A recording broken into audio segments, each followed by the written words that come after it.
Hello friends, I have come up with this video to give you very quickly the major extracts of the Union Budget 2022-23.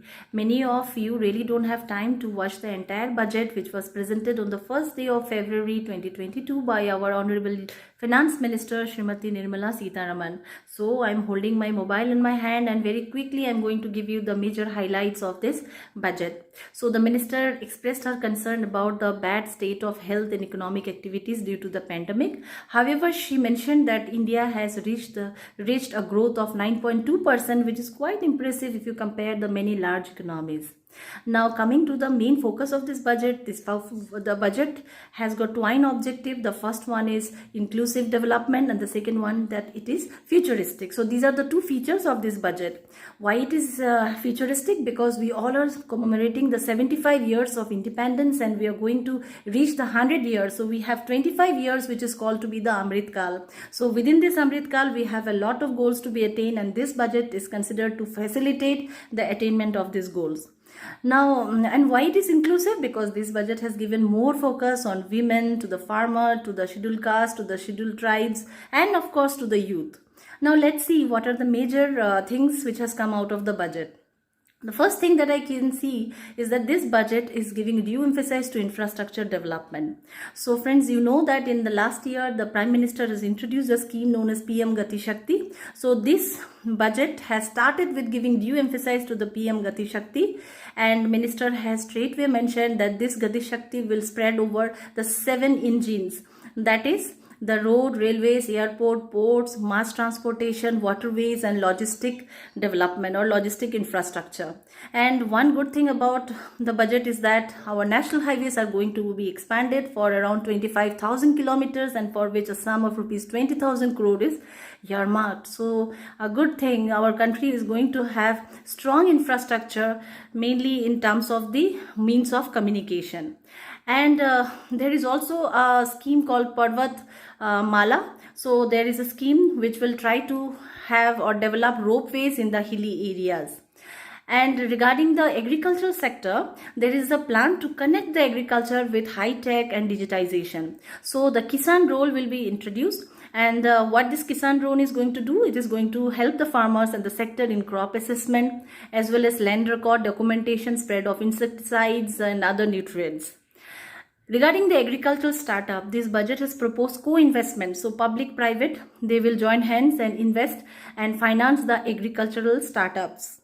The next thing that excites me most is that the budget proposes to have digital universities with ICT expertise. So our country is going to have digital universities. The next thing is that we are going to have the CBS, that is the core banking solutions in the post offices. This will promote inclusive financial inclusion, and now you can go for transfer of or payments transfer between the banks and post offices. So I consider it to be a good move because it will bring a lot of convenience for us who have accounts in the post offices as well as in the banks. Then the next development is that we all have gone through a bad state of health due to the pandemic. So the budget gives due consideration to this problem, and therefore the National Mental Health Telemental Health Program is launched, and therefore we are going to have 23 telemental health centers. So we have a NIMHANS in Bangalore, and this will act as a nodal institution in this regard. Also, you know, we are going to have digital banking units set up in 75 districts by the scheduled commercial banks. So we will have 75 digital banking units to be set up in 75 districts by the scheduled commercial banks. So complete digitization. We're really going to have digital banking in a mass scale. Oh my god, I have got so many points, I don't know which one to skip. The next one is the amendments in the IBC, that is Insolvency and Bankruptcy Code. Some amendments will be made in this code so that the resolution process can be expedited, because it was taking long for the resolution for insolvency to be made effective in spite of having this code. So the government acknowledges this problem and therefore it proposes to make suitable amendments in this act. Now the next, the the required spectrum auction. This is something that some of us were looking forward for quite a long time, and the process was getting delayed. So the minister has announced that our country is going to witness the required spectrum auctions very soon, and by which we are going to roll out the 5G mobile services by the private telecom service providers. And the minister added that it is going to add to employment opportunities in the country. The next is about the green bonds. The budget proposes to introduce green bond to finance green infrastructure. Then the next one is the digital currency.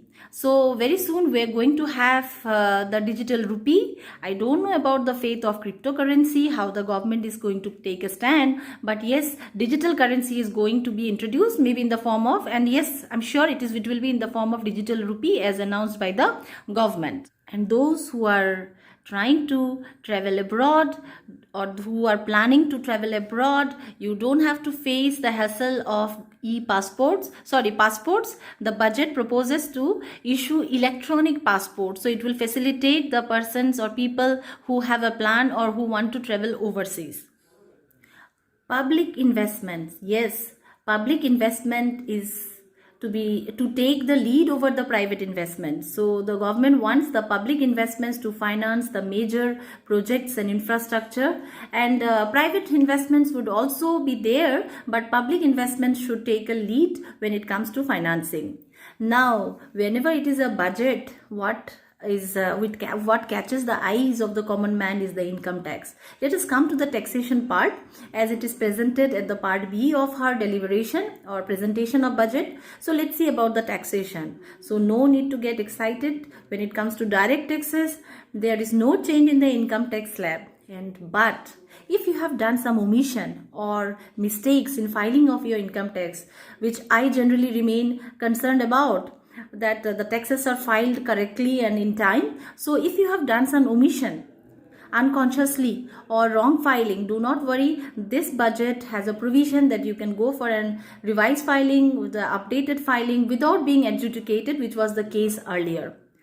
Then comes about the level playing ground for the companies and the cooperatives. You know, there is a system of alternative minimum taxation.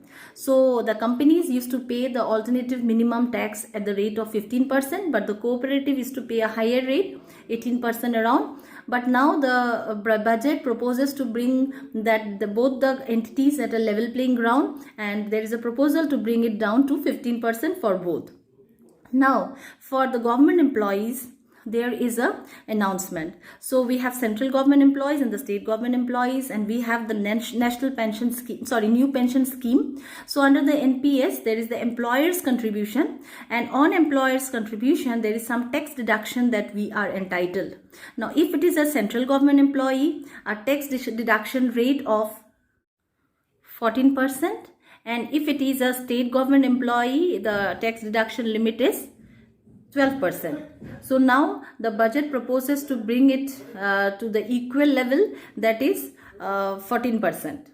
Now the next thing about the budget is that when in the tax slab we must have seen there is something called surcharge and cess, educational cess and health surcharge. So now this budget says that any kind of cess and surcharge cannot be treated as a business expenses. You cannot consider it to be a business expense. And the next point, and this would be the last point because my hands are now aching holding this mobile. So the last point is that for virtual digital assets, if any income is earned out of the acquisition of virtual assets, then you have to pay a tax at the rate of 30%. Okay, and there is no exemption allowed. But if there is a loss, at the same time, if there is a loss, no set-off is allowed. So likewise, there are many things that this budget has announced. These were just the key highlights, the things that are very basic and we as citizens should know. So what I can see is that in this budget, there is a thrust, there is a focus or emphasis given on infrastructure building, digitization. There is inclusiveness, increasing productivity. There is also support for sunrise and startups. So let's hope that this budget will touch, or it will touch its heights and it will attain the goals as set. Thank you so much for watching this video. I'm very sorry if something has gone wrong while narrating you the points, the facts and figures. Thank you so much. Bye bye.